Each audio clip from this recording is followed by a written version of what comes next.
Welcome! Today we'll solve a challenging differential equation proof involving inverse trigonometric functions. Let's solve this step by step. We'll start with the given equation, cosine of square root of y equals x.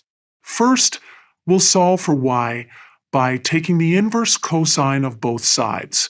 Next, we'll square both sides to solve for y. This gives us y equals the inverse cosine of x squared. Now comes the crucial part. To find y sub 1, we need to differentiate y with respect to x. Using the chain rule and the derivative of inverse cosine, we get negative 2 times inverse cosine of x divided by the square root of 1 minus x squared. To simplify this expression, let's multiply both sides by the square root of 1 minus x squared. Now we'll square both sides. This gives us 1 minus x squared times y sub 1 squared equals 4 times the inverse cosine of x squared.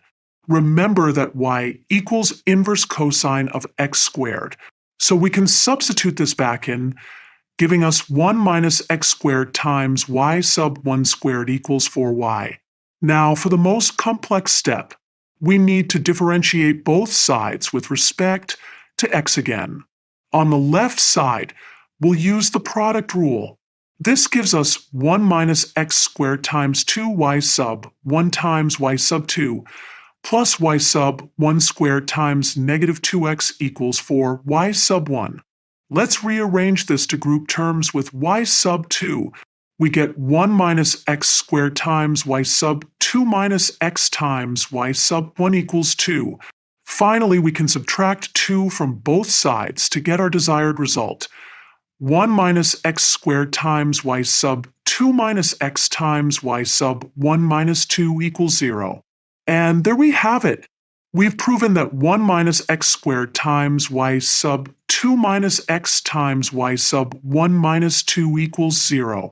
This proof required careful use of differentiation rules and algebraic manipulation.